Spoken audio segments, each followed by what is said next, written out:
welcome to Meet the Candidate 2021. My guest for this conversation is Jared Von Tobel, who is running for Central Valley School District School Board member. Welcome, Jared. Hello. Thanks for having me, Sue. Yeah, so this is a good chance to just get acquainted and tell me about where you grew up. So originally from Las Vegas, Nevada. Actually, kind of unique thing. My great-grandfather was one of the first 100 settlers of Las Vegas. So my family's been in Las Vegas for a long, long time. My mom, though, was originally from Washington State, and so came up here a lot when I was a kid. And after high school, moved to the Seattle area and lived there for 6 years and got really, really tired of the rain. So went back to Las Vegas, and in that time met my wife, and she went on this journey with me down to the desert. And so we lived there for 7 years, went to work for the company I still work for today then when we moved. And after working there for 7 years, they asked if I'd like to relocate to Spokane. And actually I was like, well, yeah, that sounds great. So we've been here since the fall of 2007. We have two girls. One just graduated from Central Valley High School 2 or 3 weeks ago, or whenever that was. We have a 10-year-old that'll be going into 5th grade, and my oldest went all 13 years in the Central Valley School District, and then obviously so far my youngest has as well. So been married for 21 years. Okay. So that's So after you got out of high school, what kind of training or education did you pursue? So I started going to school to be a mechanical engineer. Got through the first year. I went to Highline Community College in the Seattle area, in Des Moines. I'm actually familiar with that Oh, college. you're? Okay. So started going to school to be an engineer. Ended up going to work for just to get a job, part-time job while going to school. Went to work for a fire sprinkler manufacturer. Worked in their warehouse, which was in the Kent Valley. Worked there just part-time, in the afternoons. And then that summer between it was actually my second year of school, the guy that ran the place quit, just walked out one day. And so they asked me if I'd be interested in running it. So I thought, why not?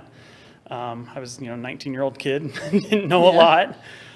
Took that job over and started going to school part-time at night. And then worked there for about 5 years, and really was intrigued by the fire protection world. And part of one aspect of actually installing systems is engineering them. So I found out through that at that time in the late 90s, the only school in North America for fire protection system design was actually in Toronto, Canada. And they had today we would say online, but they had a distance learning program. And so I did their program. At that point, we knew we were going to move to Vegas, so I fast-tracked it. I asked them, how fast can I do this? And they said, as fast as you want. So I sped through it in like 6 months. And it's supposed to take 18, but I was motivated. So when I moved to Vegas, the company I work for today, they actually hire engineers from that school that moved down here from Toronto and go to work for them. So when I told them I had done this program, they knew exactly what I was talking about. And so I went to work for them designing fire protection systems. And today, again, working for the same company, I'm a sales representative for them. So it is a fascinating industry. That could be a whole other conversation. Oh, it could. And it's actually, really passionate, because the main focus of what we do is we protect, our company motto is we protect lives and property. And really the main aspect of them is saving lives. So it's kind of that.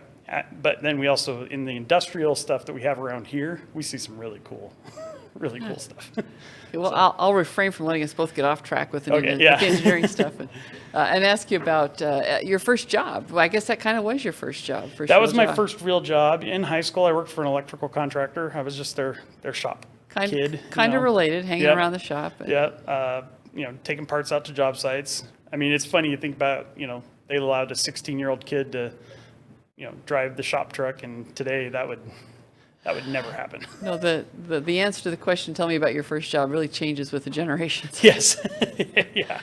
Yeah. which kind of goes back to education in other ways as well. So about some of your travel, you've lived in a couple different places. Lived Have in you a couple different places. had some interesting travel experiences? Yeah. So my wife, who, back when we were just dating, her sister, or my now sister-in-law, obviously, she's always lived. She's a couple years older than us, and she's always lived across the pond. So when we first started dating, she actually lived in Japan and was teaching English. And my mother-in-law has worked for Alaska Airlines for many, many years. She's now retired, but back then, so my wife had flight benefits. So we thought, well, during spring break, it was our second year of college, let's go visit your sister in Japan. Well, I bought a ticket. My wife was flying standby. She didn't make the flight. I went, had never met her sister. So I show up in Japan and looked for the only blonde-haired, blue-eyed lady that I could find. And fortunately, she was the right one, and spent a week with my, at the time, future sister and brother-in-law in Japan. And my wife never did make it. And then the only other time is when they then moved to England, and when she got married in 1998, we went over there and for their wedding, and then after the wedding, spent a week just with the backpack and a Brit Rail pass and toured doing a the little UK. exploring. Yep. All right, so you sound like an adventurous dad. You've got kids in the school district. Not every dad steps up to run for school board. What made you? What inspired you? So we've always been active. I've always made it a point of being very active in my kids' education. Been on many parent committees. Actually, I was on the elementary school boundary review committee, which, sometimes those can be a little contentious. Mm-hmm. I've helped name the new Ridgeline High School. I was on that committee that met and did that. Then at the actual schools, been involved in the PTSA, and then most recently a member of the Central Valley Band Boosters Board, fundraising league for their band program. And so then, along came COVID, and we were very, very active in wanting our kids to have in-person school. Mm-hmm. So when last fall they announced all these plans to return to in-person, and we were actually okay with the hybrid situation in the high school, because I understand, trying to have social distancing, and mm-hmm. the school's so overcrowded that it was going to have to be that way. And at first, we were okay with that. And then they announced that we were going to start virtually. So I started watching school board meetings. I was emailing constantly, trying to really get our, what can we do to get our kids back into the buildings? And through that, outside of the COVID response, because ultimately by the end of the school year, they were all in school and mm-hmm. life carried on. But I noticed that some of the board members, not all of them, but some of them didn't really seem like they were in touch with school families, mm-hmm. per se. They would ask questions that if they knew anything about what was going on, they wouldn't have to ask that question. So talking with friends, and all of them kept telling me, oh, you should run for the school board. You should run. I'm like, I don't know. So it was when it was a specific meeting. It was a special meeting they had to have a vote to send the high schoolers back to school 2 days a week. So this was probably mid-March, I think. Mm-hmm. And the board member that represents the area where I live, at the end of the whole presentation by the superintendent, asked if someone could explain to her how a hybrid schedule works. And I was floored, because I'm like, how can we be 15 months into this and not know what a hybrid schedule is? So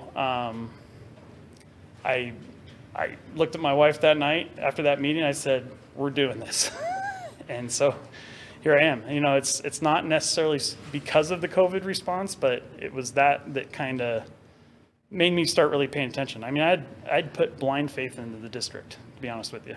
I think your reaction is similar to many parents who hadn't perhaps been as tuned in as they thought they were, right. until more of the education fell onto their laps. Yeah. And it was, it was tough. We had a senior. She's a AP student, has gotten straight A's through high school, and to watch her struggle, mm-hmm. it was hard. I mean, she had calculus this year, and not only was it virtual, it was twice the pace. And she really, really struggled, and it was, it's painful to watch. So, Well, there's your inspiration. So that brings us to that last question to answer. Why should people vote for Jared Von Tobel for Central Valley School Board?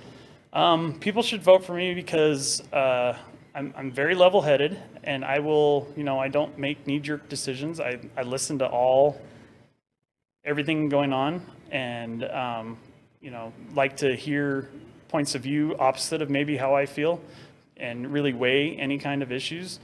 And I also feel like I would be a board member for the entire school community, families, teachers, administrators, other board members.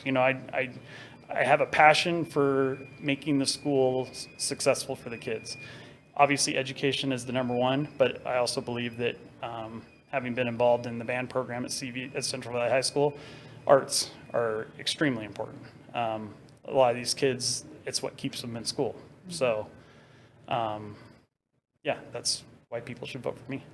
All right. Well, thank you for coming in today, Jared, and good luck with your campaign. Well, thank you. What does it mean to be awake? It means to truly understand the issues facing us and actively participate as a citizen in this country. One way you can do that is by voting your values based on the Word of God. We believe We Vote has done the research and provides you the information you need to make an informed decision on which candidates will champion our values and work for us. Now is the time to rise up, get involved, and vote. WeBelieveWeVote.com. Hello, Spokane. This is Governor Mike Huckabee. I'm going to be speaking at We Believe, We Vote's October 2nd fundraiser. It's more important than ever for Christians to come together and to vote. I'm looking forward to seeing you on October the 2nd of this year. For tickets to the event, go to WeBelieveWeVote.com.